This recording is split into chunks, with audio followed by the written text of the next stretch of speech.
A guy that was a Detroit Lion, a Philadelphia Eagle, and who knows what's next. But let's welcome him. DeAndre Swift, what's up, man? DeAndre Swift. Take a seat. Relax, man. Right here on the COVINO and Rich Show, man. What's going on? Welcome to the show. Appreciate you. Making the rounds. Is this fun times for you or what? Or is there a party that's like, man, I should be playing in this game?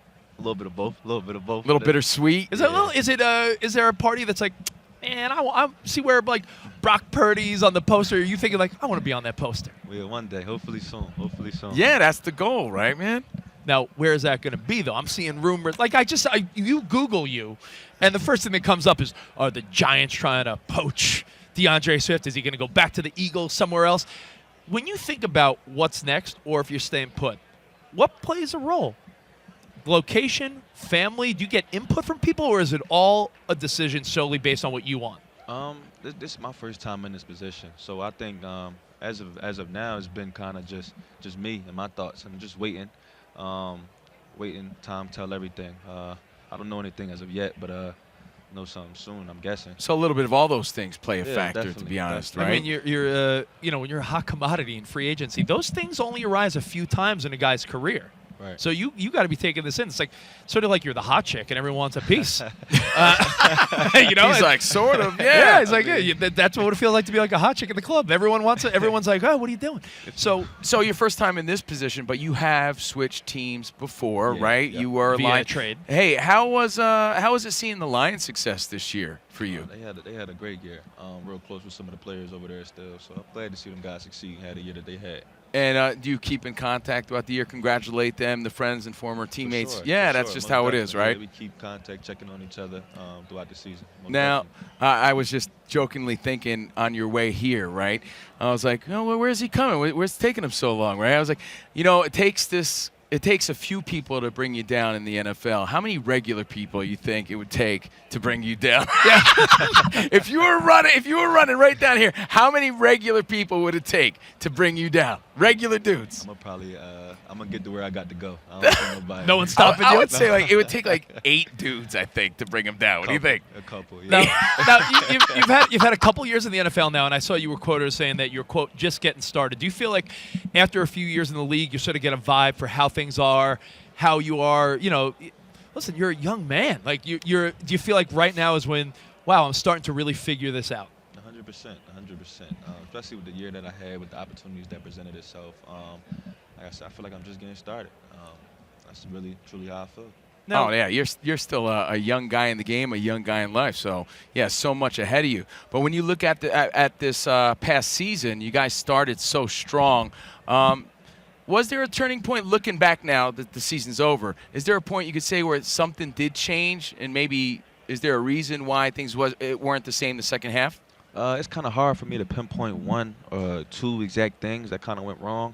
But when you win close games, it's always a couple of plays you wish you would have had back here and there. It probably could have changed the outcome of those games. But when it comes down to it, we just didn't make enough plays to succeed, especially at the end of the season. And as a player, does that sit on you? Because a lot of people leave their work at home, right? But when you see the highlights and you think about those things, is that what makes it hard as a professional athlete? 100%. Ever since we got done, I always think about something that I could have did better to kind of what I could have did to maybe change the outcome of a certain play or kind of, you know what I'm saying, stuff like that. I always think that. I know a game is 60 minutes, every play counts, but when you see like Zay Flowers that close to the end zone or the Bills kicker wide right, like that probably sits until the next season. 100%. Just like my first NFL game, I dropped the game-winning touchdown. I'll never forget it. That sat with me still to this day. But stuff like that, yeah. If you're competitive, if you care about your work, it's gonna be in the back of your head. Did you get a kick out of all the pictures of you next to Jason Kelce with the Swiss Kelce? Yeah, that was everywhere. Like, I mean, man. that you had to be like, wow, didn't think that was gonna happen. That was fun. That was fun to kind of be a part of. It was cool. Me and him had a couple little jokes about it throughout the season. It was cool to be a part of. Isn't that wild though? Like you work your ass off and you do the impossible to make it in the NFL, man. You made your dream come true, and people talking about not DeAndre Swift in that moment, Taylor Swift in that moment. How funny is that, It's dude?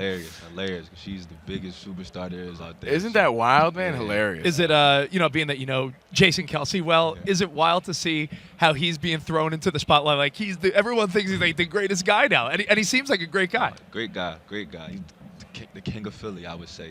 Just the amount of respect everybody has from him. Not even just everybody in Philly. When I was out there with him in the Pro Bowl, just fans all around the world. They love that man. Is he the better Kelce? Different position. Now, let me ask you this, because social media is such a big part of people's lives now, right? And one of the teams in your division, the Cowboys, they were going through some stuff where family members and people were chirping, like everyone from Dak to Micah Parsons to CeeDee Lamb, family members like, yo, get him out of here. This guy needs to go. Have you ever had to talk to your family, like, just so you know, like, I know it's going to be emotional because I'm your son, I'm your cousin, I'm your brother. Yeah. Don't say anything. Yeah, you kind of gotta. I've had those conversations like with my parents, like just kind of stay off the media, stay off the blogs and stuff like that. You gotta let them know because they're in that parent kind of aspect of it. They want to protect their child and say what they want to say, but at the same time, we're in a business where as though that doesn't help. You're a marquee player in the NFL. Yeah, I'm that sure, like, doesn't when mom sees, like, there's haters for everyone.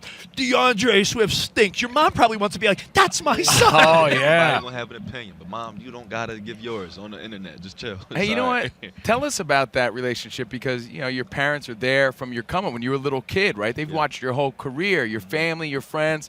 You know, when you have your successes and your failures, like you said, you dropped that pass. It could have been a game-winning pass. Do you confide in them? You talk to them about it? Like, do you get on the phone with them immediately afterward, like for consolation, just to talk about it? If something goes wrong, adversity hits, whatever, they always there, good and bad, no matter what. But ultimately, I know They're there with you and all that. Yeah, 100%. But ultimately, I know it's me that gotta overcome whatever might have happened. That's Now- got to be so tough on the family to doubt. watch, Joe, and awesome at the same time. Yeah. Now, DeAndre, you're here, working the Radio Row Media Center. Who are you working with? What do you got going on? Oh man, I'm in a little competition today. I'm representing Tide tonight at the PNG Battle of the Paddles tonight, a table tennis tournament with they're giving out NFL players the opportunity to play a little table tennis tonight. Oh wait, so you're basically ping pong playing champion. ping pong. Yeah.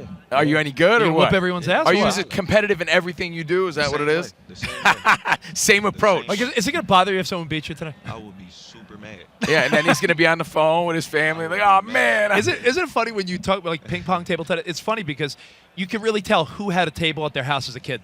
Oh yeah. Like, you yeah, can yeah, tell yeah. right away, like, oh, you've been playing since you're a little kid. I've been playing for probably like 2 years since when I got in the league. Detroit had a little table tennis in the locker room.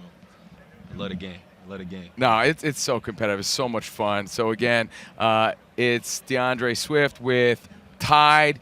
He plans on winning. So look out for it. Where can people watch that? Can people watch that? Yes. People can watch that live on Overtime Seasons YouTube channel tonight at 8 p.m. Eastern. DeAndre, thanks for being here, man. Yeah, a pleasure thank you meeting so you. And much. continued Thank you. success Yeah, wherever you end congrats up. on everything, you're man. gonna kill it, man. Yes, sir. All right. Well, listen, we have more COVINO Rich tomorrow. Another show live from Radio Row, Fox Sports Radio. Arrivederci, baby. See you in the promised land. Have a good one. Let's go.